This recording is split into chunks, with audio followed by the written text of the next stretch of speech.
Okay, good day, dear students. So, may I just give my supplement lecture about the introduction to derivatives.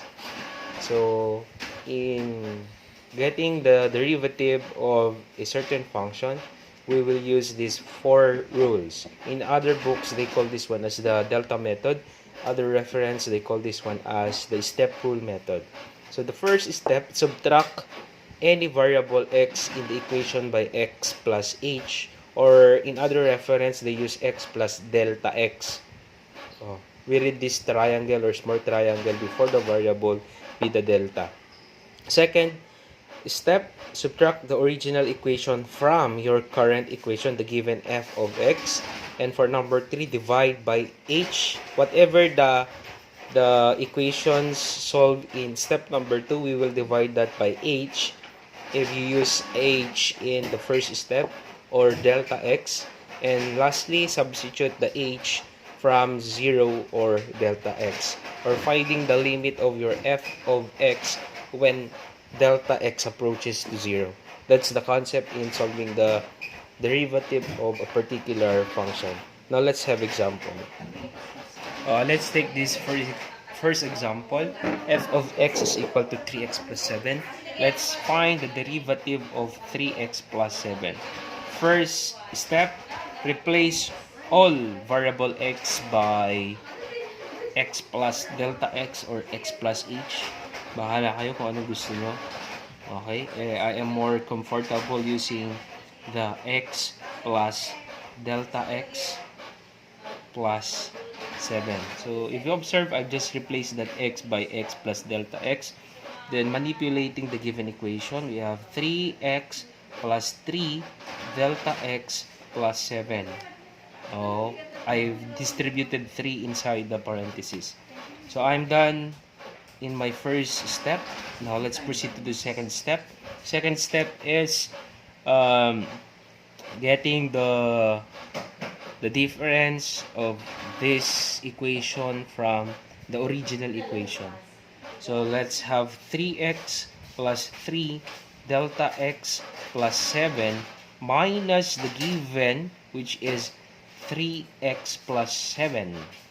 So let's manipulate the given. We have 3x plus 3 delta x plus 7. Then let's distribute that minus sign inside the parentheses. So we have 3x plus, or minus I should say, minus 7.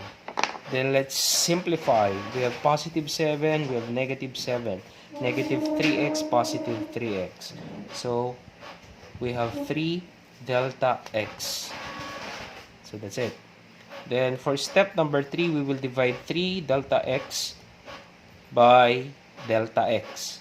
So we have 3 delta x divided by delta x is equal to 3. And for step number 4 is finding the limit of the 3 when your delta x approaches to 0.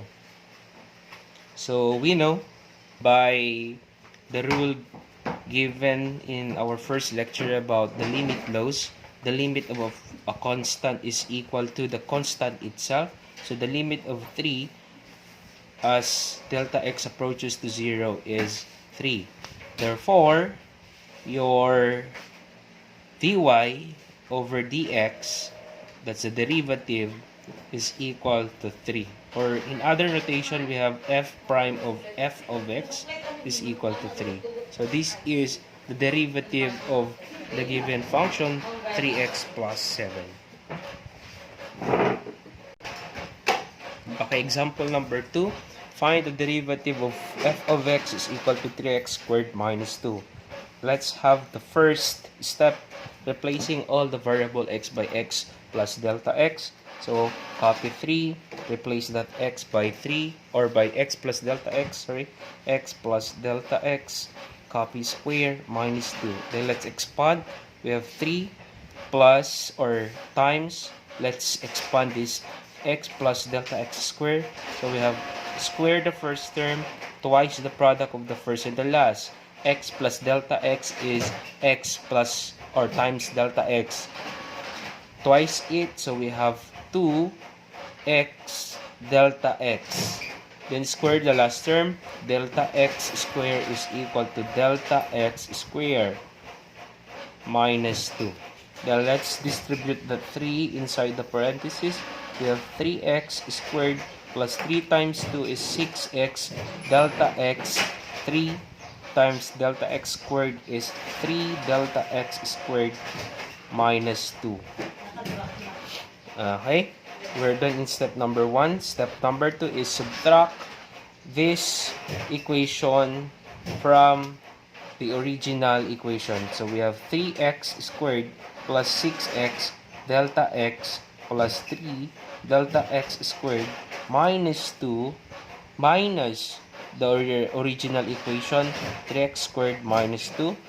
Let's distribute this negative inside the parentheses. Now to maximize space, ilalagay ko na that's minus 3x squared. Your minus times minus is positive, that's why it's positive 2. Then let's cancel positive 2, negative 2, negative 3x squared, positive 3x squared. Tapos copyin lang natin yung mga natira, 6x delta x plus 3 delta x squared. Okay. Step number 3 is to divide your 6x delta x plus 3 delta x squared by delta x. Okay? So this will be equal to cancel. So we have 3 or 6x plus, you need to cancel that also. We have 3. Ilang delta x pa ang natira? So kanina dalawa, kinansel ang isa. So isang delta x na lang. Okay? Okay, for step number 4 is finding the limit of that 6x plus 3 delta x as x or delta x approaches to 0. So we just need to substitute the delta x to here. So we just need to copy 6x plus 6, or sorry, it's 3 times 0. So we have 6x plus 0 is 6x. So that's it, ladies and gentlemen. The derivative dy over dx or f prime of x, or in other notation, that's y prime. Iisa ang ibig sabihin nito, it's 6x.